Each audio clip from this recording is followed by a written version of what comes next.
Osage was a young man who stood tall, both literally and figuratively. From a young age, he was known for his commanding presence, sharp mind, and unshakable confidence. He never bowed to pressure. Osage was a natural leader, or so it seemed. He possessed many of the traits often found in great leaders: integrity, decisiveness, confidence, resilience, courage, and above all, consistency. When faced with challenges, he didn't flinch. When others faltered, Osage stood firm. But beneath the surface, Osage's leadership had cracks, ones that ran deep and silent. He lacked empathy. He rarely paused to understand others' feelings or perspectives, often dismissing emotional expression as weakness. To him, strength was in stoicism, and control was in showing no vulnerability. His communication style was cold and rigid. Osage's biggest weakness, perhaps, was his inability to motivate or inspire others. While he led with strength, he failed to uplift. His pride and ego wouldn't allow space for collaboration or input. He believed asking for help or considering others' opinions was a sign of weakness. "I know what's best" was not something he said aloud often, but it was written into the way he carried himself, the way he dismissed others with a glance or a sigh. This was most evident in his relationship with his siblings.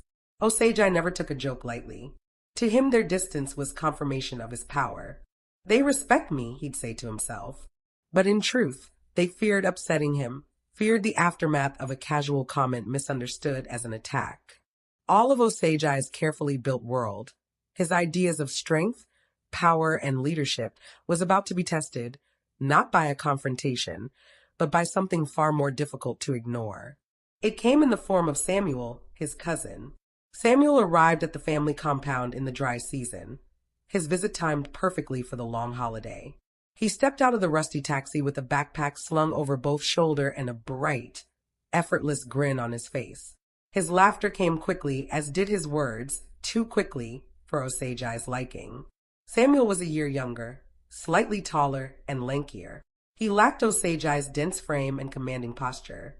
In fact, he was the complete opposite: cheerful, talkative, and unapologetically warm.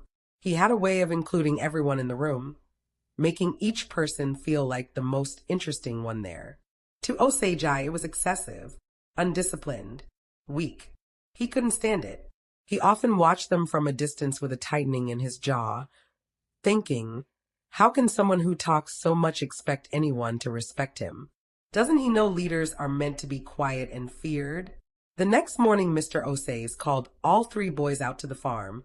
Osage believed